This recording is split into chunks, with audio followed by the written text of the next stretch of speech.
നമ്മളിന്ന് പരിചയപ്പെടാൻ പോകുന്നത് ഒരു യുവ നടനെയാണ്. നടനെന്ന് പറയുമ്പോൾ നാളെ ഒരു വലിയ താരമാവാൻ സാധ്യതയുള്ള ഒരു വ്യക്തിയാണ്. മലയാള സിനിമയിലൂടെ അരങ്ങേറി വന്ന എന്നാൽ ഇപ്പോഴൊരു ഇൻ്റർനാഷണൽ സിനിമ വരെ എത്തി നിൽക്കുന്ന ഒരു വ്യക്തിയാണ്. വളരെ കുറച്ച് സിനിമകളാണെങ്കിൽ പോലും അത്യാവശ്യം നാളൊരു കാലം വലിയ നിലയിലെത്തും എന്ന പ്രതീക്ഷയോടെ പോകുന്ന, എല്ലാവരും ആഗ്രഹിക്കുന്ന രീതിയിൽ ആ ഒരു ട്രാക്കിലൂടെ പോകുന്ന ഒരു വ്യക്തിയാണ്.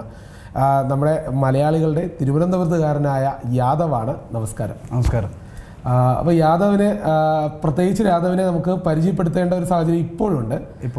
ഏതായാലും എന്നാലും മലയാള സിനിമയിലൂടെയാണ് ആദ്യം സിനിമയിലെ നടനായി വരുന്നത്. അങ്ങനെ നോക്കുകയാണെങ്കിൽ ആദ്യത്തെ മലയാള സിനിമ, അതായത് ഈ 18 പടിയിലേക്ക് വന്ന ഒരു സാഹചര്യം എങ്ങനെയാണ്? സാധാരണ സിനിമയുമായിട്ട് ബന്ധമില്ലാത്ത ഒരാളായിരുന്നു. അപ്പോൾ ആഗ്രഹങ്ങൾ മാത്രമാണ് കയ്യിലുള്ളത്. അപ്പോൾ ഈ സിനിമയിലേക്ക് എങ്ങനെയാണ് ആദ്യം വന്നത്? 18 പടി എന്ന് പറയുന്നത് 2017 ഇതിൻ്റെ ഓഡിഷൻ കോൾ വരുന്നതെന്ന് തോന്നുന്നു. എൻ്റെ ഒരു കൂട്ടുകാരൻ എന്നെ ഫേസ്ബുക്കിൽ ടാഗ് ചെയ്യുന്നു. എൻ്റെ അടുത്ത 2 കൂട്ടുകാരാണ് എന്നെ ടാഗ് ചെയ്യുന്നത്. അങ്ങനെയാണ് ഞാൻ ഈ സാധനം കാണുന്നത്. ഓഡിഷൻ കാസ്റ്റിംഗ് കോൾ കാണുന്നു, അത് കഴിഞ്ഞ് അപ്ലൈ ചെയ്യുന്നു, ഓഡിഷന് പോകുന്നു, സെലക്ട് ആവുന്നു. അങ്ങനെ ഒരു പ്രോസസ്സിൽ കൂടെയാണ് 18 പടി സിനിമയിൽ കയറുന്നത്. അത് കഴിഞ്ഞിട്ട് അടുത്തതായിട്ട് ചെയ്ത സിനിമയെന്ന് പറയുന്നത് മൂൺ വാക്ക് എന്ന് പറയുന്ന സിനിമയാണ്. മൂൺ വാക്ക് കഴിഞ്ഞ് ഇതിൻ്റെ ഇടയിൽ തന്നെ അസിസ്റ്റൻറ്റ് ഡയറക്ടറായിട്ടും ഒരു സിനിമാ പശ്ചാത്തലം ഇല്ലാത്തതുകൊണ്ട് നമ്മൾ കൂടുതൽ വർക്ക് ചെയ്യണം എന്നുള്ള സംഭവം എൻ്റെ ഉള്ളിലുണ്ടായിരുന്നു. അങ്ങനെ അഡ്വർടൈസ്മെൻറ്റ്സിൽ വർക്ക് ചെയ്യുമായിരുന്നു. അങ്ങനെ അവസാനം ഇവിടം വരെ എത്തി. അപ്പോൾ 18 പടിയിൽ അഭിനയിച്ചപ്പോൾ ശരിക്കും ക്യാരക്ടർ റോളായിരുന്നു. അതെ, ആ ഒരു നെഗറ്റീവ് ടീമിൻ്റെ കൂടെയുള്ള അല്ലേ? അതെ, അതിനകത്ത് ആ ഒരു കോമ്പിനേഷൻ ആയിരുന്നു. അപ്പോൾ അതിനുശേഷം പിന്നീട് ഇപ്പോൾ എത്തി നിൽക്കുന്നത് 52 ബ്ലൂ എന്ന സിനിമയിലേക്കാണ്. ഒരു international level movie, international level എന്നല്ല, ഇൻ്റർനാഷണൽ മൂവിയാണ്. അപ്പോൾ അങ്ങനെ ഒരു സിനിമയിലേക്ക് എത്തി നിൽക്കുന്നു. ഇവിടേക്ക് എങ്ങനെയാണ് വന്നത്? ശരിക്കും എങ്ങനെയാണ് ഒരു ഇൻ്റർനാഷണൽ മൂവിയിലേക്ക് ഒരു അവസരം കിട്ടുന്നത്? സാധാരണ അത് എങ്ങനെയാണെന്ന് പോലും നമുക്ക് അധികം പേർക്കും അറിയാൻ പറ്റാത്തൊരു കാര്യമാണ്. അപ്പോൾ അവിടേക്ക് എങ്ങനെയാണ് ശരിക്കും?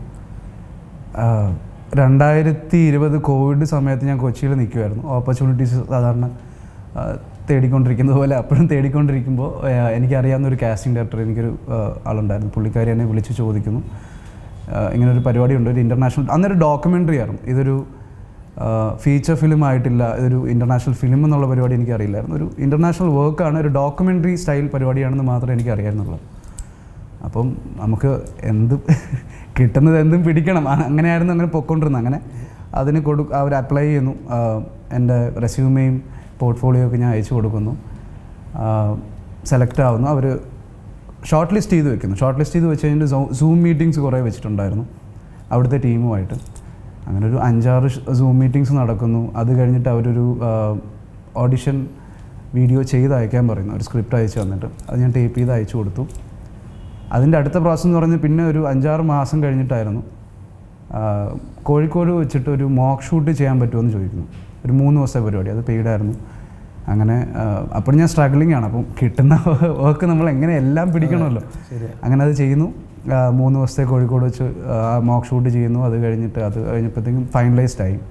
പിന്നെ ഒരു 1 ഇയർ കഴിഞ്ഞിട്ടാണ് 2022 ഏപ്രിലാണ് ഞാൻ ഈ കോൺട്രാക്റ്റ് സൈൻ ചെയ്യുന്നത്. 2022 ഫെബ്രുവരി ഒക്കെ ആയപ്പം ഞാൻ ഓൾമോസ്റ്റ് ഒരു പരുവമായി. അത് കഴിഞ്ഞിട്ട് തിരിച്ച് വീട്ടിലെത്തുന്നു. ഒരു ബ്രേക്ക് എടുക്കാമെന്ന് പറഞ്ഞിരിക്കുമ്പോഴാണ്. അപ്പോൾ തന്നെ സിനിമയായിട്ട് ബന്ധപ്പെട്ട് ഏകദേശം ഒരു 2 വർഷമായി തുടങ്ങിയിട്ട്, സിനിമയുടെ വിളിച്ചു തുടങ്ങി. സിനിമയിൽ അഭിനയിച്ച അതെ 2019 18 പടി റിലീസാവുന്നത്. അത് കഴിഞ്ഞിട്ട് ആ സമയത്ത് തന്നെ മൂൺ വാക്ക് എന്ന് പറഞ്ഞ സിനിമയും ചെയ്തിട്ടുണ്ട്. മൂൺ വാക്ക് ഇപ്പോഴാണ് റിലീസായത് കഴിഞ്ഞ വർഷം 2025. അപ്പോൾ ഈ സിനിമയും അതുപോലെ ഒരു കാലഘട്ടത്തിൽ, അതായത് ഇപ്പോൾ 2021 സമയത്തൊക്കെ അല്ലേ ഈ സിനിമയായിട്ട് ബന്ധപ്പെട്ട് പ്രവർത്തിച്ചു തുടങ്ങി. ഈ സിനിമ ഇപ്പോൾ റിലീസായിട്ടില്ല, ആവാൻ പോകുന്നതേ ഉള്ളൂ. അതെ, ഇതിൻ്റെ ഷൂട്ട് തുടങ്ങിയത് 2024 വേൾഡ് കപ്പ് സമയത്താണ് ഫസ്റ്റ് ഷെഡ്യൂൾ നടക്കുന്നത്.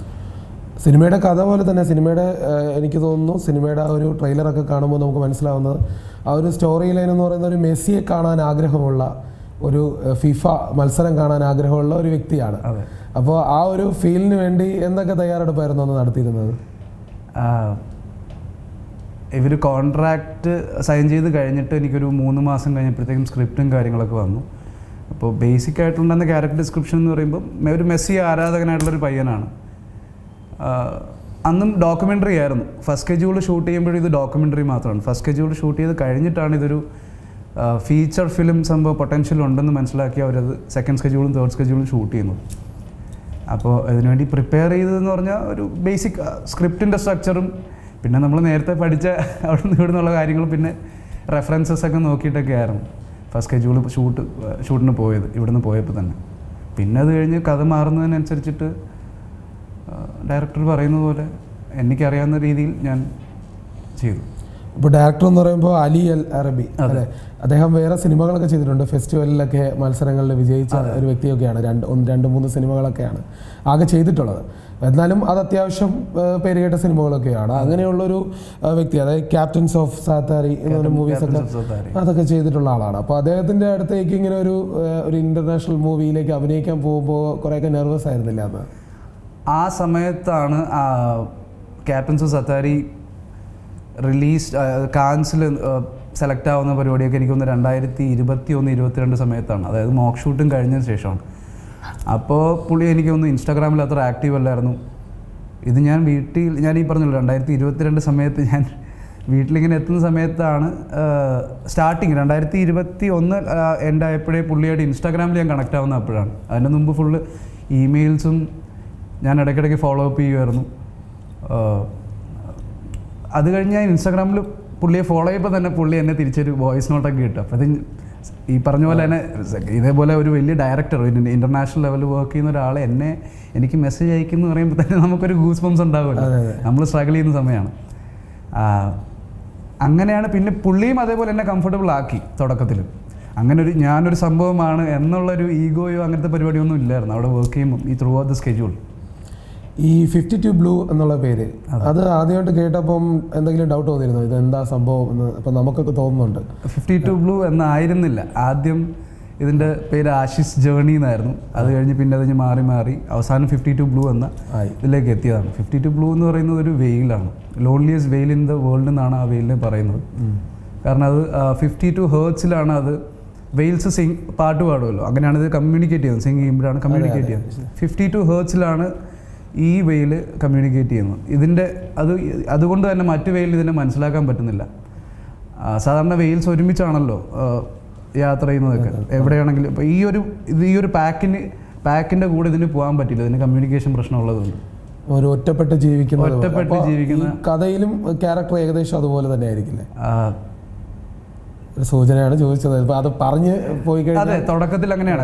അതാണ് ഇപ്പോഴത്തെ ഈ 52 ബ്ലൂ വെയിൽ എന്ന് പറയുന്നത് അന്ന് ഒരിക്കൽ കണ്ടുപിടിച്ചൊരു സംഭവമാണ്. ഇത് ശാസ്ത്രജ്ഞർ കണ്ടുപിടിച്ചൊരു സംഭവമാണ്. ഇതുകൊണ്ടാണ് മറ്റു വെയിലുകളിലൂടെ പോകാൻ പറ്റാത്തത്. പക്ഷേ ഇപ്പോൾ റീസെൻ്റ്ലി വന്നൊരു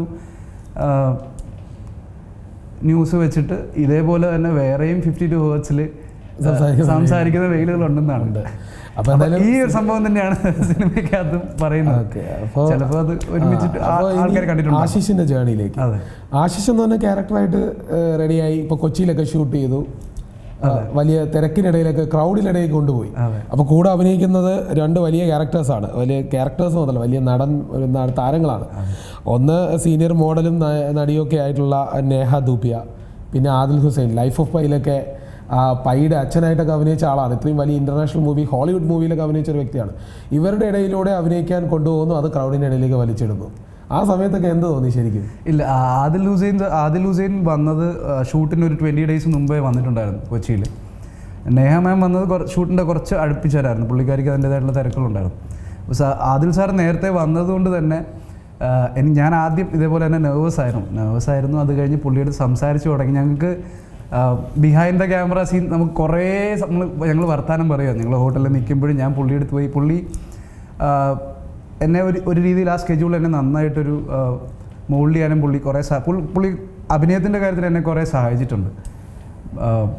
ഓൾറെഡി പുള്ളി എനിക്കൊന്ന് നാഷണൽ സ്കൂൾ ഓഫ് ഡ്രാമയിൽ ടീച്ചറൊക്കെ ആയിരുന്നു, ആക്ടിങ് ലെക്ചററൊക്കെ ആയിരുന്നു. അപ്പോൾ അതുകൊണ്ട് തന്നെ എനിക്ക് കുറേ പുള്ളിക്കാരൻ പറഞ്ഞു തരാനും എനിക്കുണ്ടായിരുന്ന കുറേ സംശയങ്ങളൊക്കെ പുള്ളി ക്ലിയർ ചെയ്തിട്ടുണ്ടായിരുന്നു ഷൂട്ടിന് മുമ്പായിട്ട്. നിങ്ങൾ തമ്മിലുള്ള കമ്മ്യൂണിക്കേഷൻ ഒന്ന് സെറ്റായ ശേഷം അതെ വളരെ നന്നായിട്ട് എനിക്കൊന്ന് കൂടുതലും പുള്ളിയോട് ഞാൻ സ്പെൻഡ് ചെയ്തത് കൊണ്ട് തന്നെ ഇപ്പോഴും ഇപ്പോൾ ഒരു ഫെസ്റ്റിവലിന് പോയപ്പോഴും ഞാൻ പുള്ളിയുടെ എൻ്റെ റൂമിൽ നിന്ന് ഇറങ്ങി കഴിഞ്ഞാൽ ഞാൻ പുള്ളിയുടെ അടുത്താണ് പോയിരിക്കുന്നത്. ആ ഒരു ഞാൻ എന്നുള്ളൊരു പരിപാടിയൊന്നും പുള്ളിയുടെ ഭാഗത്തുനിന്ന് ഇന്നേവരെ എനിക്ക് ഫീൽ ചെയ്തിട്ടില്ല. അതുകൊണ്ട് ഞാൻ അതേപോലെ തന്നെ ആ ഒരു റാപ്പ് ഉണ്ടായിരുന്നു.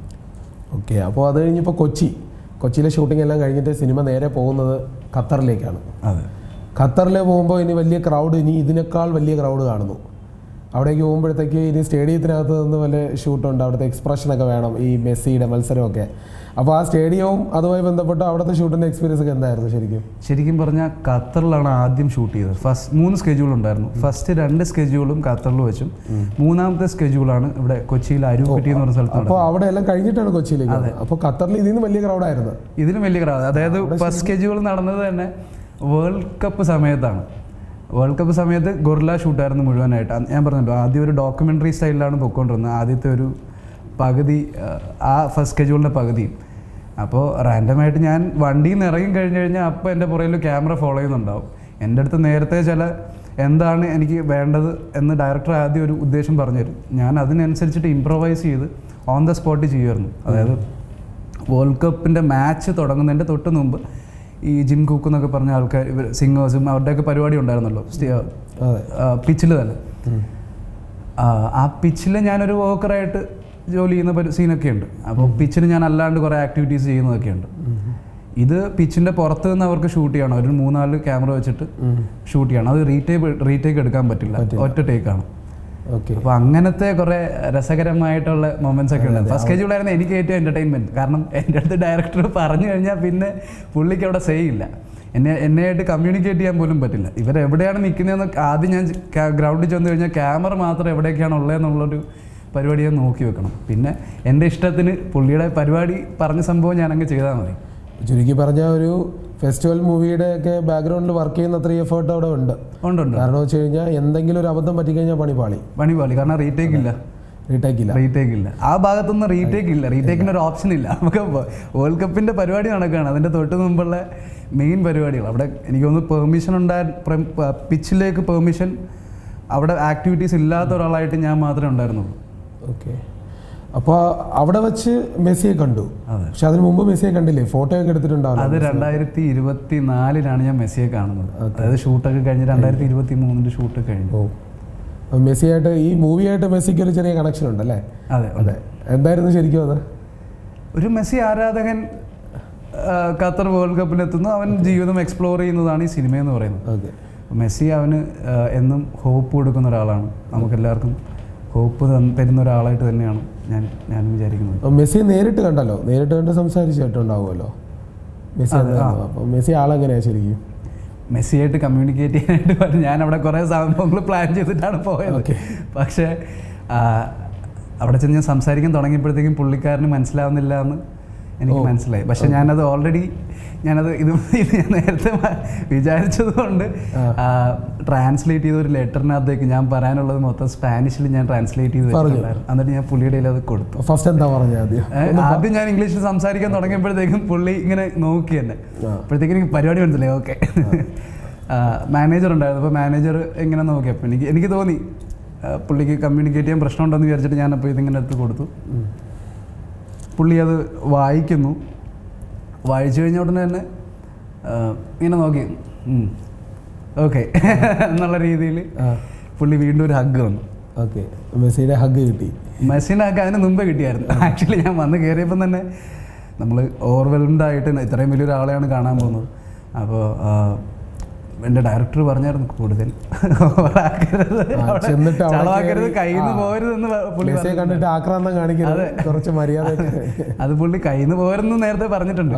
അപ്പോൾ ഞാൻ അവിടെ ചെന്നിട്ട് പുള്ളി ആദ്യം ഇങ്ങനെ നോക്കി. പുള്ളി എന്നെ ഇങ്ങനെ സംഭവം ഇങ്ങനെ മാനേജർ ഇങ്ങനെ പറഞ്ഞു കൊടുക്കുന്നുണ്ട്. ഇങ്ങനെ ഇന്ന ആളാണ്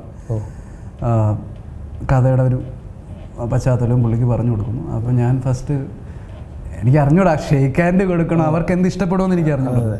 ഞാൻ മറ്റേ ഇങ്ങനെ തൊട്ടോട്ടെ എന്നുള്ള രീതിയിൽ ഇങ്ങനെ ആംഗ്യം കാണിച്ചു.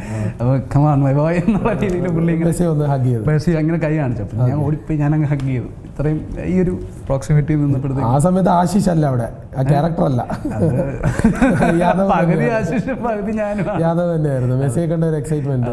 അതെ. അപ്പം മെസ്സിയായിട്ട് പോയി കണ്ടു. സിനിമയെ അഭിനയിച്ചേക്കാൾ ഒരുപാട് സന്തോഷം അതിലുണ്ടാവുമല്ലോ എന്തായാലും. അപ്പോൾ ഇതുപോലെ തന്നെ ഇപ്പോൾ ഈ ഫെസ്റ്റിവൽ മൂവീസ് എന്നുള്ള രീതിയിലല്ല തന്നെ ഇപ്പോൾ ഇതൊരു ഇന്റർനാഷണൽ മൂവിയാണ്. അപ്പോൾ ഇനി ഇതിൻ്റെ റിലീസും കാര്യങ്ങളൊക്കെ എങ്ങനെയാണ്? ഇതിൻ്റെ റിലീസ് ഇപ്പം കൺഫേം ആയിട്ടില്ല. ഇപ്പോൾ ഫസ്റ്റ് പ്രിവ്യൂ ഞാൻ ഇപ്പം കണ്ടതേ ഉള്ളൂ. Washington DC film fest DC എന്ന് പറഞ്ഞിട്ട് ഒരു 40 വർഷമായിട്ട് നടക്കുന്ന ഒരു ഫിലിം ഫെസ്റ്റിവലുണ്ട്. അവിടെ സെലക്ട് ആവുകയും അവിടെ ഒരു പ്രിവ്യൂ ഉണ്ടായിരുന്നു. ഞാനും ആദ്യമായിട്ടാണ് ഒരു മുഴുനീള കഥാപാത്രമായിട്ട് എന്നെ കാണുന്നത് 10 വർഷത്തിന് ശേഷം ആദ്യമായിട്ട്. ബാക്കി എല്ലായിടത്തും ചെറിയ റോളായിട്ട് വന്നിട്ടൊക്കെ പോവുക. അതെ അതെ അതെ. ഓക്കെ. അപ്പോൾ അതുപോലെ അങ്ങനെ ആദ്യമായിട്ട് അമേരിക്കയും കാണുന്ന ആദ്യമായിരിക്കുമല്ലോ. അമേരിക്ക ഫസ്റ്റ് ടൈം കാണുന്നത് ഈ മെസ്സിയെ കാണാൻ വേണ്ടി പോയപ്പോൾ 2024. ഇപ്പോൾ വീണ്ടും പോയി. ഇപ്പോൾ വീണ്ടും ഈ സിനിമ കൊണ്ട് ഒരുപാട് ഗുണമുണ്ടായി. കുറെ ട്രാവൽ ചെയ്തു. ഖത്തറിൽ പോയി, ഈജിപ്തിൽ പോയി. ഈജിപ്തിലായിരുന്നു. ടീം മൊത്തം ഈജിപ്ഷ്യൻസ് ആയിരുന്നു. എൻ്റെ ഡയറക്ടർ ഈജിപ്ഷ്യനാണ്. അതെ അതെ. അപ്പം മെജോറിറ്റി ഓഫ് ദ ടീം ഈജിപ്തിൽ നിന്നാണ്, കൈറോ ബേസ്ഡ് ആയിരുന്നു. പിന്നെ കുറച്ച് അമേരിക്കൻസും ഒക്കെ ഉണ്ടായിരുന്നു. ഈജിപ്തിൽ പോയി പിരമിഡൊക്കെ കണ്ടു. പിരമിഡ് ഞാൻ 2.5 മാസം നിന്നു. പിരമിഡ് എല്ലാം എനിക്കൊന്നൊരു 10-30 ദിവസം ഞാൻ പിരമിഡ് കാണും. പക്ഷെ പിരമിഡ് ദൂരെ നിന്നാണ് കണ്ടോണ്ട് അടുത്ത് പോയി കാണാൻ പറ്റിയില്ല. ഇല്ല, പറ്റിയില്ല. കാരണം എല്ലാ ദിവസവും ഓരോ പ്രീ പ്രൊഡക്ഷൻ വർക്കും കാര്യങ്ങളൊക്കെ ഉണ്ടായിരുന്നു. അതെ അതെ. ഈ വർക്കുമായിട്ട് റിലേറ്റഡ് പോകുമ്പോൾ സ്ഥലമൊക്കെ കണ്ടെന്ന് പറഞ്ഞാലും നമുക്ക് അതിൻ്റെ ഒരു, ഞാൻ നിന്ന സ്ഥലം മൊത്തം ഞാൻ നടന്ന് കണ്ടിട്ടുണ്ട്. അല്ലാണ്ട് യാത്ര ചെയ്യാനായിട്ട് ഒരു സമയം കിട്ടിയിട്ടില്ല. എവിടെയെങ്കിലുമൊക്കെ ഇതുപോലെയൊക്കെ പോകാമല്ലോ. ഉണ്ടാവണമെന്നാണ് ഞാൻ പ്രാർത്ഥിക്കുന്നത്. അതെന്തായാലും ഉണ്ടാവും ചിലപ്പോൾ. ഈ ഇതുപോലെയുള്ള സിനിമകളൊക്കെ വന്ന് വരുമ്പോഴത്തേക്ക് ഇനി എന്തായാലും ഉണ്ടാവും. അങ്ങനെയാണെങ്കിൽ ഇപ്പോൾ ഈ അമേരിക്കയിലേക്ക് പോയല്ലോ. അമേരിക്കയിലേക്ക് ഈ സിനിമയുടെ പ്രിവ്യൂവിനായി പോയപ്പോൾ, ലാസ്റ്റ് പോയപ്പോൾ എനിക്ക് തോന്നുന്നു കഴിഞ്ഞ മാസം, ഈ ഇടയ്ക്കാണ്, 2 ആഴ്ച മുമ്പായിരുന്നു. അപ്പോൾ ആ പ്രിവ്യൂവിന് വേണ്ടി പോയ സമയത്ത് അവിടെ ഉണ്ടായിരുന്ന ഒരു എക്സൈറ്റ്മെന്റ് എന്താണ്? പല ആളുകൾ പലയിടങ്ങളിൽ നിന്ന് വരുന്നു, വേറെ സിനിമകളൊക്കെ ഉണ്ടാവുമല്ലോ അവിടെ. അപ്പം അതിനിടയിലേക്ക് നമ്മൾ അഭിനയിച്ചൊരു സിനിമ കൂടി പോകുന്നു. അത് ഇംഗ്ലീഷാണ്. ഒരുപാട് ചാലഞ്ചൊക്കെ ഫേസ് ചെയ്ത് ഒരുപാട് കഷ്ടപ്പെട്ടിട്ടൊക്കെ എത്തിയതാണ്. അപ്പോൾ പ്രിവ്യൂവിൽ ഇരുന്നപ്പോൾ എന്തായിരിക്കും ശരിക്കും ഒരു ഫീൽ ആയിട്ട്? സാധാരണ ഈ ഉദയനാട് താരം സിനിമയിലൊക്കെ കണ്ടിട്ടുണ്ട്. സലീം കുമാറൊക്കെ ഭയങ്കര എക്സൈറ്റ്മെന്റ് ഇരിക്കുന്ന ഒരു സീനൊക്കെ ഉണ്ട്. അതുപോലെയൊക്കെ തോന്നിയോ ആളുകളുടെ? എൻ്റെ സൈഡിൽ ഇരുന്ന് എൻ്റെ സിനിമയിൽ എൻ്റെ ഗേൾഫ്രണ്ടായിട്ട് അഭിനയിച്ച കുട്ടിയായിരുന്നു ആര്യ എന്ന് പറഞ്ഞു. അപ്പോൾ ആര്യ സൈഡിലിരുന്നു സലീം കുമാറേ ഞാൻ മറ്റേ നെഞ്ചൊക്കെ ഇങ്ങനെ വിരിച്ചു. ആദ്യമായിട്ട് സിനിമ കാണുന്നതിൻ്റെ എക്സൈറ്റ്മെൻറ്റ് ഉണ്ടായിരുന്നില്ല. കാരണം ഇത്രയും കാലമായിട്ട് ആഗ്രഹിച്ചൊരു സംഭവമായിരുന്നു. അപ്പോൾ അത് ഇത്രയും വലിയൊരു പ്ലാറ്റ്ഫോമിൽ, ഇത്രയും എനിക്ക് തോന്നുന്നു ഇത്രയും വലിയൊരു ക്യാൻവാസിൽ വേറൊരു സ്ഥലത്ത്, അത് വാഷിങ്ടണിൽ പോയിരുന്ന് എനിക്ക് എൻ്റെ ആദ്യത്തെ ഒരു മുഴുനീള കഥാപാത്രം ചെയ്ത ഒരു സിനിമ എനിക്ക് കാണാൻ പറ്റുമെന്ന് ഞാൻ ഇത്രയും പെട്ടെന്ന് പ്രതീക്ഷിച്ചില്ല. 10 വർഷം ഒരു ചെറിയ ടൈമല്ല. എന്നാലും ഒരു സിനിമകളിലൊക്കെ പറയുമ്പോൾ അമേരിക്കയിൽ പോയി, അമേരിക്കയിൽ സിനിമ അവിടെ വെച്ച് പ്രിവ്യൂ ചെയ്തു. സിനിമ കാണാൻ വേണ്ടി അമേരിക്കയിൽ പോയി, അത് അഭിനയിച്ച സിനിമ ബിഗ് സ്ക്രീനിൽ ആളെ കണ്ടു, ഹാപ്പിയായി. അപ്പോൾ ഡയറക്ടർ ഈ മൂവിയുടെ ഷൂട്ട് കഴിഞ്ഞിട്ട് എന്തായിരിക്കും പറഞ്ഞത്? ഈ മൂവി കാണുമ്പോൾ എന്തായാലും ഈ ആർട്ടിസ്റ്റുകളെ കുറിച്ചൊക്കെ ഡയറക്ടറിന് ഒരു ധാരണ ഓൾറെഡി ഉണ്ടായിരുന്നു. കഴിഞ്ഞിട്ട് എന്തെങ്കിലും ഒരു പ്രത്യേകിച്ച് ഒരു അഭിനന്ദനമൊക്കെ കിട്ടിയായിരുന്നോ? അഭിനന്ദനം കിട്ടിയെന്ന് പക്ഷേ ഞാനിപ്പോൾ ഇവിടെ എന്ന് പറഞ്ഞാൽ സ്വയംഭോക്കി ആയിപ്പോലെ. അങ്ങനെ. പക്ഷെ എന്നാലും നല്ല അഭിപ്രായമായിരുന്നു. ഇപ്പോൾ ആദിൽ സാറ് കണ്ടായിരുന്നു. നേഹ മാമിന് വരാൻ പറ്റിയില്ല. പുള്ളിക്കാരിക്ക് വേറെ എനിക്ക് എന്തോ പരിപാടിയൊക്കെ ഉണ്ടായിരുന്നു, കുറച്ച് തിരക്കിലായിപ്പോയി. ആദിൽ സാറിനും നല്ല അഭിപ്രായങ്ങളായിരുന്നു. പൊതുവെ എല്ലാവരും നല്ല അഭിപ്രായമാണ്. ഇനി ഇവിടെ വരുമ്പോഴും അത് തന്നെ കേട്ടാൽ മതി എന്നാണ്. അപ്പോൾ അവർ ഈ വേറെ നാട്ടിൽ നിന്ന് കേരളത്തിലേക്കൊക്കെ വന്ന് അഭിനയിക്കുകയാണ്. അപ്പോൾ അവർക്ക് നമ്മുടെ നാടിനെ കുറിച്ചൊക്കെ അവരെന്താ ശരിക്കും സിനിമയ്ക്കിടയിൽ എപ്പോഴെങ്കിലും ഒക്കെ ഇങ്ങനെ പറഞ്ഞിട്ടുണ്ടോ? സിനിമ കണ്ട് കഴിഞ്ഞിട്ട് ഞാൻ ആദ്യമായിട്ട് സിനിമ കാണുന്നതുകൊണ്ട് എനിക്ക് എന്നെ മാത്രമേ കാണാൻ പറ്റുള്ളൂ സിനിമ കണ്ടുകൊണ്ടിരിക്കുമ്പോൾ. ഇനി ശരിക്കും 2 പ്രാവശ്യം കൊണ്ട് കണ്ടാൽ മാത്രമേ ചിലപ്പോൾ എനിക്ക് ഒരു പ്രോപ്പർ സിനിമയുടെ ഒരു പരിപാടി മനസ്സിലാവുള്ളൂ. എനിക്ക് ഓൾറെഡി കഥ അറിയാവുന്നത് കൊണ്ട് തന്നെ എനിക്ക് ഫുള്ളായിട്ട് അങ്ങനെ എൻജോയ് ചെയ്യാൻ പറ്റുന്നില്ല. ഞാൻ എന്തെങ്കിലും തെറ്റ് കാണിക്കുന്നുണ്ടോ എവിടെയെങ്കിലും, അതാണ് ഞാൻ നോക്കുന്നത്. സിനിമ കണ്ടു കഴിഞ്ഞിട്ട് ഞങ്ങളെല്ലാവരും ഫ്രണ്ടിൽ പോയി നിൽക്കുന്നു. ഓഡിയൻസ് പല ചോദ്യങ്ങൾ ചോദിക്കുന്നുണ്ടായിരുന്നു, ഉത്തരങ്ങളെ പറയുന്നുണ്ടായിരുന്നു. നല്ല ഒരു പോസിറ്റീവായിട്ടുള്ള റെസ്പോൺസാണ് എല്ലാവരുടെയും നിന്നും കിട്ടിയത്.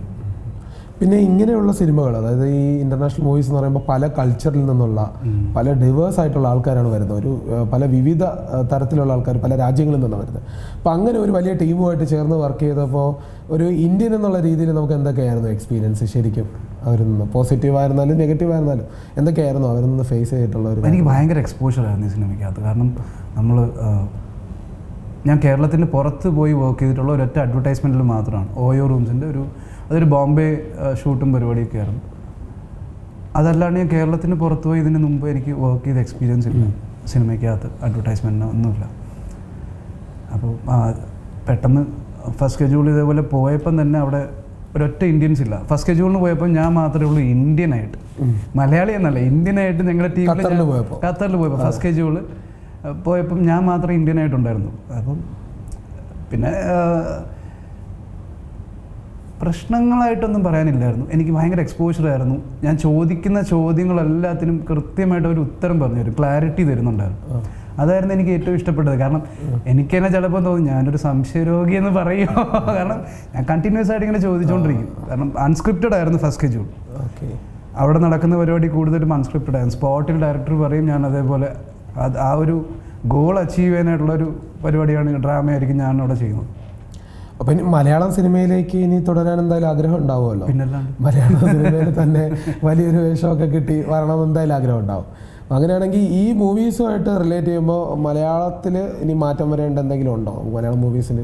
എനിക്കങ്ങനെ തോന്നുന്നില്ല. എനിക്ക് നല്ല സിനിമകൾ, ഫസ്റ്റ് ഓഫ് ഓൾ മലയാള സിനിമയെന്നല്ല, എവിടെ നിന്ന് നല്ല സിനിമ കിട്ടിയാലും, എനിക്ക് നല്ല കഥാപാത്രം കിട്ടിയാലും ഞാനിപ്പോൾ പോകും. അങ്ങനെ ചൂസ് ചെയ്യാൻ പറ്റുന്ന ഒരു സാഹചര്യത്തിലല്ല ഞാനിപ്പോൾ നിൽക്കുന്നത്, എനിക്ക് വ്യക്തമായിട്ട് അറിയാം. അപ്പോൾ പിന്നെ ലാംഗ്വേജ് ഇംഗ്ലീഷാണ്. ഇംഗ്ലീഷിൽ സ്ക്രിപ്റ്റ് എല്ലാം കിട്ടി, പക്ഷേ പഠിച്ച് കഷ്ടപ്പെട്ട് ഡയലോഗൊക്കെ ഡെലിവറി ചെയ്യണം. അവിടെ കിടന്ന് ഇനിയിപ്പോൾ പ്രശ്നമാകാൻ പാടില്ല. അപ്പോൾ ആ സിറ്റുവേഷനിലൊക്കെ എങ്ങനെയാണ് ശരിക്കും അത് ഒരു ചലഞ്ചായിട്ട് ഫീൽ ചെയ്തോ? ഒത്തിരി ബുദ്ധിമുട്ടൊക്കെ അനുഭവിച്ചോ ശരിക്കും? ഒന്നാമത്തെ കാര്യം, ഇതിനകത്ത് ഹിന്ദി ഉപയോഗിച്ചിട്ടുണ്ട്, ഇംഗ്ലീഷ് ഉപയോഗിച്ചിട്ടുണ്ട്, മലയാളം യൂസ് ചെയ്യുന്നുണ്ട്. ഞാനൊരു മൾട്ടി ലിംഗ്വൽ ഫാമിലിയിൽ നിന്ന് വരുന്നൊരു പയ്യനായിട്ടാണ് സിനിമയിൽ കാണിക്കുന്നത്. അതായത് എൻ്റെ അമ്മ ഒരു നോർത്ത് ഇന്ത്യൻ ഹിന്ദി സംസാരിക്കുന്ന അമ്മയും അച്ഛനൊരു മലയാളം അറിയാവുന്ന ഒരാളും, ഹാഫ് മലയാളി എന്നുള്ള രീതിയിലാണ് പുള്ളിയും കാണിക്കുന്നത്. അപ്പോൾ അതുകൊണ്ട് ഓൾറെഡി ഇതിനകത്തൊരു മൾട്ടി ലിംഗ്വൽ പരിപാടി ഉണ്ടായിരുന്നു. മലയാളം യൂസ് ചെയ്തിട്ടുണ്ട്, ഹിന്ദി യൂസ് ചെയ്തിട്ടുണ്ട്, ഇംഗ്ലീഷ് യൂസ് ചെയ്തിട്ടുണ്ട്. എനിക്ക് തോന്നുന്നു ചില സെക്കൻഡ് സ്കെഡ്യൂളും ഭയങ്കരമായിട്ട് സ്ക്രിപ്റ്റഡ് അല്ലായിരുന്നു. അപ്പം ചില ഡയലോഗ്സൊക്കെ ഞാൻ തന്നെ സ്പോട്ടിൽ ഇടുകയായിരുന്നു.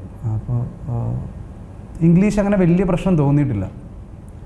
ബേസിക് കമ്മ്യൂണിക്കേഷൻ സ്കില്ല് എനിക്ക് ഉണ്ടായിരുന്നത് കൊണ്ടാണ് എന്നെ ആദ്യം ഈ ഓഡീഷന് അവർ വിളിച്ചു തരുന്നത്. അതൊക്കെ നേരത്തെ ഒരു മോക്ക് ഷൂട്ടിലും പരിപാടിയിലൊക്കെ ഓൾറെഡി ചെക്ക് ചെയ്തിട്ടുണ്ടായിരുന്നു. ബേസിക് ആയിട്ടുള്ള എനിക്ക് കമ്മ്യൂണിക്കേഷൻ സ്കില്ലും എനിക്ക് ഓൾറെഡി ഉണ്ടായിരുന്നു. ഭയങ്കരമായിട്ട് ഈ ഫോണറ്റിക്സും പരിപാടിയൊന്നും എനിക്ക് എല്ലാ വാക്കുകളും കൃത്യമായിട്ടുള്ള സ്ലാങ്ങിൽ പറയുന്നത് അതൊന്നും എനിക്ക് വർക്കാവില്ല. പക്ഷേ അത് അവർ കറക്റ്റായിട്ട് ലാംഗ്വേജിന് വേണ്ടിയിട്ട് ഒരാളുണ്ടായിരുന്നു. ഇപ്പോൾ ഹിന്ദി ആണെങ്കിലും ഹിന്ദിക്ക് സെക്കൻഡ് സ്കെഡ്യൂൾ ഷൂട്ട് ചെയ്യാൻ നേരത്ത് ഒരു പെൺകുട്ടിയോടെ ഉണ്ടായിരുന്നു. ലാംഗ്വേജ് ഇതിങ്ങനെയല്ല, മാറ്റി പറയാനായിട്ട്, ഗ്രാമർ ഇങ്ങനെയല്ല എന്ന് മാറ്റി പറയാനായിട്ട്. റീടേക്ക് വന്നാലും അവർക്ക് പ്രശ്നമല്ല, അവർ നല്ല സപ്പോർട്ടായിരുന്നു. അതെ, ഒരു മൂവിയുടെ ഫീൽഡ് ഒബ്വിയസ്ലി നമ്മൾ കൂടിക്കഴിഞ്ഞ് കഴിഞ്ഞാൽ എല്ലാവർക്കും കുറച്ച് ഫ്രസ്ട്രേഷൻ ആണല്ലോ. അത് നമ്മളിവിടെ ആണെങ്കിലും അവിടെ ആണെങ്കിലും അങ്ങനെയാണ്. ഒരുപാട് ടൈമും ഒക്കെ മാനേജ് ചെയ്ത് പോകേണ്ടതല്ലേ? ശരിയാണ്. അപ്പോൾ ഖത്തറിലും കൈറോയിലും ഒക്കെ ഷൂട്ട് ചെയ്തു. കൈറോയിൽ ഷൂട്ട് ചെയ്തിട്ടില്ല. അവിടെ ശരിക്കും എന്തായിരുന്നു? കൈറോയിൽ കൂടുതലും പ്രീ പ്രൊഡക്ഷൻ വർക്കും, എനിക്ക് ഡാൻസ് കളിക്കാൻ അറിയില്ല. അപ്പോൾ അറിയില്ലായിരുന്നു ആ സമയത്ത്. ഒരു മ്യൂസിക് താളബോധമൊക്കെ കുറവായിരുന്നു. അപ്പോൾ അവർ ഇതിനകത്ത് ഞാൻ ഡാൻസ് കളിക്കുന്നൊക്കെ ഉണ്ട്. അപ്പോൾ അതിന് വേണ്ടിയിട്ട് നേരത്തെ എന്നെ ഇവിടെയും കുറച്ച് ഡാൻസ് ക്ലാസ്സസും, അത് ഒരു സ്കെഡ്യൂൾ കഴിഞ്ഞ 6 months ഗ്യാപ്പ് ഉണ്ടായിരുന്നു. 3 സ്കെഡ്യൂൾ ഉണ്ടായിരുന്നു. ഫസ്റ്റ് സ്കെഡ്യൂൾ കഴിഞ്ഞ് 6 months ഗ്യാപ്പ്, അത് കഴിഞ്ഞ് ഒരു സ്കെഡ്യൂൾ, രണ്ടാം സ്കെഡ്യൂൾ ഷൂട്ട് ചെയ്യുന്നു. അത് കഴിഞ്ഞ് വീണ്ടും 6 months ഗ്യാപ്പ് ഉണ്ട്. അത് കഴിഞ്ഞിട്ടാണ് അടുത്ത സ്കെഡ്യൂൾ ഇവിടെ കേരളത്തിൽ വരുന്നത്. അപ്പോൾ ഇതിൻ്റെ ഇടയിൽ ഗ്യാപ്പിൽ ഒരു 1.5-2 മാസം ഞാൻ ഈജിപ്തിൽ പോയി നിന്ന് അവരെന്നെ പല ഡാൻസ് ക്ലാസ്സുകളിൽ നന്നായി പഠിപ്പിച്ചെടുത്തു. ശരിക്കും എനിക്ക് തോന്നുന്നു അങ്ങനെയുള്ള സംവിധായകരുടെയൊക്കെ ഒരു പ്രത്യേകതയായിരിക്കും അല്ലേ? ഒരാളെ കാസ്റ്റ് ചെയ്യുമ്പോൾ അവർക്ക് വേണ്ട രീതിയിൽ അവർ അത്രയും ഡെവലപ്പ് ചെയ്തെടുക്കുക എന്നുള്ളത്. അങ്ങനെ എനിക്കും പേഴ്സണലി എനിക്കത് ഭയങ്കര ഗുണമുള്ള സംഭവങ്ങളായിരുന്നു. ഭയങ്കര എക്സ്പോഷർ അല്ല, കാരണം ഒരു പടത്തിന് വേണ്ടിയിട്ട് അവരെൻ്റെ പുറത്ത് ഇൻവെസ്റ്റ് ചെയ്യുകയാണ്. അതെ, വെറുതെ ഒരു ആക്ടറിനെ, ഒന്നാമത്തെ കാര്യം ഞാനൊരു പുതിയൊരു നടനാണ്, എന്തൊക്കെ പറഞ്ഞാലും ഇത്രയും നാളുകൾ ചെയ്തു എന്നുണ്ടെങ്കിലും അങ്ങനെ ഒരു മുഴുനീള കഥാപാത്രമൊന്നും ഞാൻ ചെയ്തിട്ടില്ല. അപ്പോൾ എനിക്ക് അങ്ങനത്തെ പുതിയതായിട്ട് പഠിക്കാനുള്ള കുറേ ഗുണങ്ങൾ, ഇനി ഭാവിയിലും ഗുണങ്ങളുണ്ടാവുന്ന കാര്യങ്ങൾ എനിക്ക് തീർച്ചയായിട്ടും. അപ്പോൾ ഇനി പുതിയ സിനിമകൾ വന്നാലും ഈ എക്സ്പീരിയൻസ് എല്ലാം അവിടെ യൂസ് ചെയ്യാം. ഒരു ഡാൻസറായിട്ടൊക്കെ വന്നാലും കുറേ കാര്യങ്ങളൊക്കെ ഇപ്പോൾ താളബോധമൊക്കെ ഒന്ന് സെറ്റ് ആയിട്ടുണ്ട്. ഇനി പഠിക്കാൻ പറ്റും, ഇപ്പം പഠിക്കാൻ പറ്റും എന്നുള്ള രീതിയിലാണ്. നേരത്തെ പഠിക്കാൻ ബുദ്ധിമുട്ടായിരുന്നു. അപ്പോൾ അങ്ങനെയാണെങ്കിൽ ഇനി എന്താണ് ഭാവി പ്ലാൻ പൊതുവെ സിനിമാ മേഖലയിലുള്ള? ഇനി നല്ല കഥാപാത്രങ്ങളും നല്ല സിനിമകളും തേടിക്കൊണ്ടിരിക്കുകയാണ് ഇപ്പോഴും. അതെ, അപ്പോൾ അസിസ്റ്റന്റ് ഡയറക്ടറായിട്ടൊക്കെ വർക്ക് ചെയ്താലും നടനായാൽ മതി. നടനാണ് മെയിൻ പ്രയോറിറ്റി. അത് കഴിഞ്ഞിട്ട് ഒരു പോയിന്റ് കഴിഞ്ഞിട്ട് എനിക്ക് ഡയറക്ഷൻ താല്പര്യമുണ്ട്. പക്ഷെ നടനാവണം തന്നെയാണ് ഏറ്റവും വലിയ പ്രയോറിറ്റി 1. പ്രയോറിറ്റി 2 ഒരു ഡയറക്ഷൻ എനിക്ക് എൻ്റെ സ്വന്തം ചെയ്യണമെന്നൊക്കെ ഉണ്ട്. ഇപ്പോഴൊന്നും ഞാൻ പ്ലാൻ ചെയ്യുന്നില്ല. അപ്പോൾ ഇനി പുതിയ സിനിമകളിലേക്ക് സ്വപ്നം കാണുന്ന ആളുകൾക്ക്, അതായത് ഇപ്പോൾ ഒരു ഇൻക്യുബേഷൻ സ്റ്റേജ് കടന്ന് ഒരു ഗ്രോത്തിലേക്ക് വന്നുകൊണ്ടിരിക്കുകയാണ്. ഈ ഒരു ഘട്ടത്തിലെത്തുന്നവർക്കായിരിക്കും ശരിക്കും ആ സ്ട്രഗിൾ പറഞ്ഞു കൊടുക്കാനും അല്ലെങ്കിൽ പുതുതായിട്ട് വരുന്നവർക്ക് ഏത് വഴി പോകണമെന്ന് പറഞ്ഞു കൊടുക്കാൻ പറ്റുന്നത്. അങ്ങനെയാണെങ്കിൽ പുതുതായിട്ട് സിനിമാമോഹികളായിട്ട് ഇങ്ങനെ നടക്കണം, എവിടെ പോകണം, എന്ത് ചെയ്യണമെന്ന് ഒരു ഐഡിയ ഇല്ല. അങ്ങനെയുള്ളവർക്ക് എന്ത് സപ്പോർട്ടായിരിക്കും കൊടുക്കുന്നത്? എന്താ പറയാനുള്ളത്? ഈ ചോദ്യം ഞാൻ പലയിടത്തും ചോദിച്ചിട്ടുണ്ട്. അപ്പോൾ പലരും പലരുടേതായിട്ടുള്ള അവരവരുടെ സാഹചര്യങ്ങൾ അവരവർക്ക് അറിയുള്ളൂ. എൻ്റെ സാഹചര്യം അല്ലല്ലോ വിഷ്ണു ബ്രോയിനുള്ളത്. അപ്പോൾ സാഹചര്യവും നോക്കണം. കാരണം ഇപ്പം വീട്ടിൽ ഞാനിപ്പോൾ പ്രിവിലേജ്ഡ് ആണ് എന്നുള്ള രീതി എന്ന് പറഞ്ഞാൽ എൻ്റെ അച്ഛനും അമ്മയ്ക്കും ഞാൻ അങ്ങോട്ട് പ്രൊവൈഡ് ചെയ്യേണ്ട ആവശ്യമില്ല. അതെ, ഞാൻ എൻ്റെ കാര്യം നോക്കണം. അവർ അങ്ങോട്ട് പോയി എനിക്ക് പൈസ വയ്ക്കാനും അതൊക്കെ എനിക്ക് ബുദ്ധിമുട്ടുള്ള കാര്യമാണ് ഞാൻ ചോദിക്കുന്നത്. ഓക്കെ. അപ്പോൾ എനിക്ക് പക്ഷേ at the end of the day എനിക്ക് ഒരു വീടുണ്ടായിരുന്നു. എൻ്റെ അച്ഛനും അമ്മയും സേഫാണ്. അച്ഛനും അമ്മയുടെയും കാര്യം നോക്കാൻ അച്ഛന് ജോലിയും കാര്യങ്ങളൊക്കെ ഉണ്ടായിരുന്നു. അതൊരു പ്രിവിലേജാണ്. അത് എല്ലാവർക്കും ഇല്ല. ഓരോരുത്തർക്കും ഓരോ ബുദ്ധിമുട്ടുകളുണ്ട്. വീട്ടിൽ ചിലപ്പം പ്രാരാബ്ദം ഉണ്ടാവും, ഓരോരുത്തർക്കും ഓരോ ബുദ്ധിമുട്ടുകൾ വരും. അതെ. അപ്പോൾ അതിനനുസരിച്ചിട്ട് സൈഡിൽ പിടിക്കുക എന്നുള്ളത് മാത്രമേ ഞാൻ പറയുള്ളൂ. ആ ഒരു ആഗ്രഹം മുറുകെ പിടിച്ചുകൊണ്ടിരിക്കുക, അതിന് വേണ്ടിയിട്ട് വർക്ക് ചെയ്യുക. സ്വന്തമായിട്ട് ചെയ്യാൻ പറ്റുന്ന ചില കാര്യങ്ങളുണ്ടല്ലോ. നമുക്കൊരു ഓഡിഷൻ കോൾസ് കൊടുക്കുമ്പോൾ തന്നെ പല ഓഡിഷന് പോകുമ്പോൾ തന്നെ എനിക്ക് തോന്നുന്നു നമുക്ക് നമ്മുടെ എക്സ്പീരിയൻസ് കൂടും. ഓരോ പ്രാവശ്യം നമ്മൾ ഓഡിഷൻ കൊടുക്കുമ്പോഴേ എൻ്റെ കാര്യത്തിൽ എനിക്ക് ബെറ്ററായിട്ട് തോന്നിയിട്ടുണ്ട്. കുറേ നാൾ അഭിനയിക്കാണ്ടിരിക്കുമ്പോഴും അല്ലെങ്കിൽ സ്വന്തമായിട്ടൊരു ഓഡിഷൻ ഞാൻ ടേപ്പ് ചെയ്യാതിരുന്ന് കഴിഞ്ഞിട്ടൊരു 6 months ഗ്യാപ്പ് കഴിഞ്ഞിട്ട് ഞാൻ ക്യാമറ വെച്ചിട്ട് ഞാൻ സ്വന്തമായിട്ട് അഭിനയിച്ച് നോക്കുമ്പോൾ എനിക്ക് മോശമായിട്ട് ഭയങ്കരമായിട്ട് തോന്നാറുണ്ട്. അതായത് നേരത്തെ ഞാൻ ചെയ്തതിൻ്റെ പകുതി പോലും ഞാൻ കാണിക്കുന്നില്ലല്ലോ എന്ന് ഞാനിങ്ങനെ ആലോചിക്കാറുണ്ട്. ഇതെല്ലാവർക്കും സംഭവിക്കുന്നതാണ്. ഇത് കണ്ടിന്യൂസ് ആയിട്ട് സ്വന്തമായിട്ട് അറ്റ്ലീസ്റ്റ് വീട്ടിൽ ഇരുന്ന് ഒരു അവസരങ്ങൾ കിട്ടുന്നില്ല എന്നുള്ള പരിപാടിയാണെങ്കിൽ സ്വന്തമായിട്ട് ടേപ്പ് ചെയ്യുക, വീഡിയോ എടുത്ത് സ്വന്തമായിട്ട് ഓഡിഷൻസ് ചെയ്യുക, സ്വന്തമായിട്ട് പ്ലേ ചെയ്യുക. ഇത് കണ്ടിന്യൂസ് ആയിട്ട് ചെയ്തുകൊണ്ടിരിക്കുക. ഇതെല്ലാം കൂട്ടി വെക്കുക, വരുന്ന ഓഡിഷൻസ് അറ്റൻഡ് ചെയ്യുക. ഇത് മാത്രമേ ഉള്ളൂ ഓപ്ഷൻ. പിന്നെ എല്ലാവർക്കും എപ്പം വർക്കാവും എന്നൊന്നും എനിക്കറിയില്ല. എൻ്റെ കാര്യം പോലും എനിക്കറിയില്ല. കാരണം കുറേയൊക്കെ ഭാഗ്യവും കൂടെയാണ്. അതെ, ഒരുപാട് എഫേർട്ട് എടുത്തിട്ടും എളുപ്പം എത്തിയവരുണ്ട്, എത്താതെ പോയവരുണ്ട്. ഒരു ശ്രമത്തിന്റെ ഭാഗമാണെന്നാലും ഏറെക്കുറെ കുറച്ച് ലക്കും ഒക്കെയാണ്. ആകെ ജീവിതം ഒന്നേ ഉള്ളൂ. അതുകൊണ്ട് മുറുകെ പിടിക്കേണ്ടതെല്ലാം മുറുകെ പിടിച്ചേ പറ്റുള്ളൂ. അതിപ്പോൾ കരിയർ ആണെങ്കിലും ശരി, ഫാമിലി ആണെങ്കിലും ശരി. അപ്പോൾ ഇനി അങ്ങോട്ടുള്ള യാത്രയിൽ ഒരു നടനായി തന്നെ തുടരും. ഒരു വലിയ നടനാവാനുള്ള ആഗ്രഹം എന്തായാലും ഉണ്ട്. അത് ഭയങ്കര ആഗ്രഹമുണ്ട്. എന്തായാലും വളരെയധികം നന്ദി. Thank you so much for inviting me. ഏറ്റവും പുതിയ വാർത്തകളും വിശേഷങ്ങളും വിരൽ തുമ്പിലറിയാൻ സീ മലയാളം ന്യൂസ് എല്ലാ ഡിജിറ്റൽ പ്ലാറ്റ്ഫോമുകളിലും ലഭ്യം.